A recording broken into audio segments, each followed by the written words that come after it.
Hi, AT from CNC at Home. As you can see on this burn, it looks like some of the waviness is actually gone. What I ended up doing was multiple things.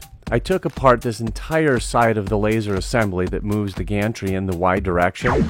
I removed the stepper motor and I replaced it with a stepper motor that I have on my 3018 Pro router. They use the same stepper motor. Anyway, taking this whole thing apart made me have to put it back together. I loosened up the synchronization gear. I made sure everything was nice and square. I took this end off so I could get the whole thing out of there. Anyway, a lot of disassembly and reassembly and making sure everything was just perfect as I could get it. And here's kind of the results. Looking at this, you can see that things are coming out nicely.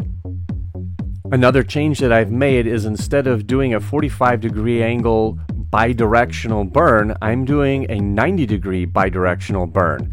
So essentially one of the stepper motors is doing a majority of the work and then just creeping over a little bit. Taking a look at the results, this is turning out quite nicely. I've done a few other burns with similar success.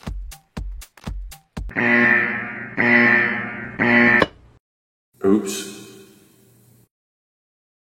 Hi, I'm AT from CNC at Home. If you like our content, help support our channel by clicking on subscribe and liking our videos. Thank you for watching this video. Have fun with your CNC at Home projects.